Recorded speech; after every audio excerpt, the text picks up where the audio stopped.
Last spring, in the midst of the presidential election, I sat down with the former president of Ghana, John Kufuor, to discuss his opinion of American politics at the time.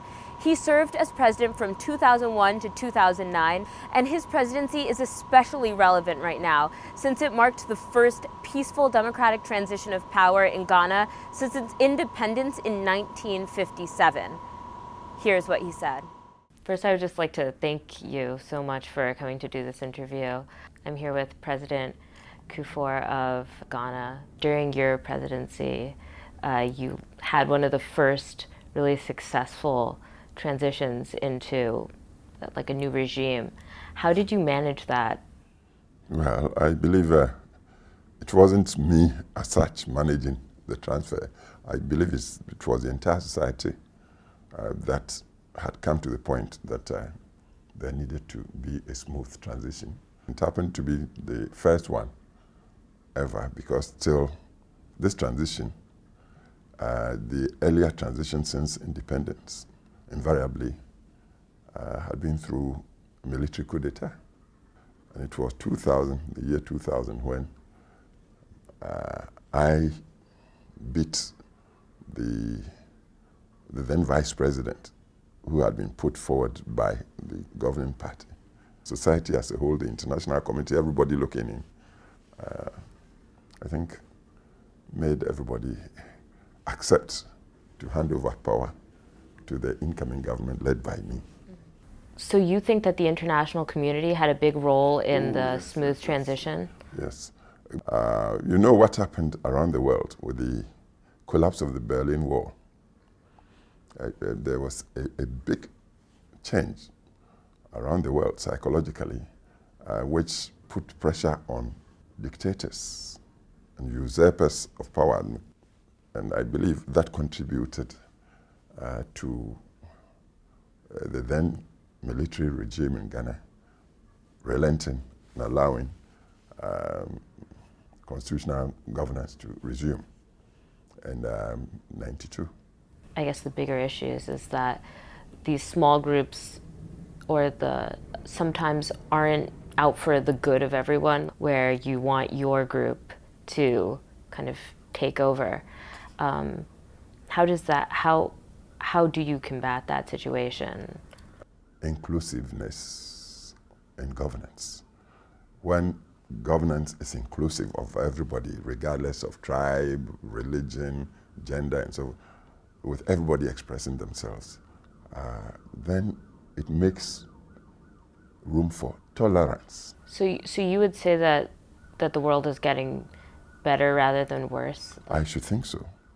Even here, when did all the citizens, when I say citizens, I'm including the African Americans, the Latinos, when did they get equal rights with the, say, Anglo-Saxons and the Caucasians? Not too long. Times will come when places where there used to be severe discrimination, say on basis of color, sex, and so, if you look, you would see some relaxation happening. So you see the mix of people, and I believe that's the trend. It seems as though there's this trend you bring up towards this, inclusiveness and growing acceptance of different races and religions. Mm-hmm. But let's take the United States, which is supposedly this model democratic country in a sense, and our current election here.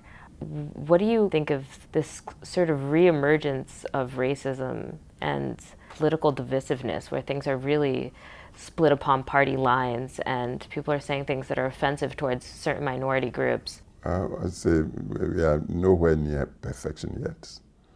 You mentioned Trump. This same man who would damn, say, the black African Americans, in the next breath would say he's got friends. There's a confusion there. Perhaps it's a throw up of some frustration, because it's not everybody is equipped with the same degree of open-mindedness. The world is in a flux somehow, but I believe the main force is for evolution of human-centered societies around the world. So if Donald Trump was elected president, what sort of... I will all wait to see, but I wouldn't expect a nation as complex and as huge as the United States following a person who would say he would build a wall, and the wall would be broken down not by Mexicans alone. The people from the United States there would be people here cooperating with Mexico to pull that wall down.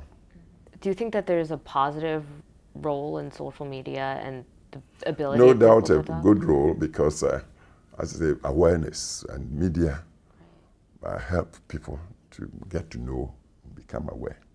Only trouble is the managers sometimes infuse the spread with their own personal views that may also be tainted if we could put the searchlight or torchlight on. So after all your experience as president leading country, what would be one piece or a couple pieces of advice that you would give to the leader of any country? Respect the Constitution you swear by to assume the leadership of the country. That's one. Two, the leader should know his country very well. I would say thoroughly. Know the needs, the challenges, and then be really focused and committed to try to help alleviate the challenges. So get to know your field within and outside, and then strategize, work your policies out, but always seeking to better the lot of the people who put you there.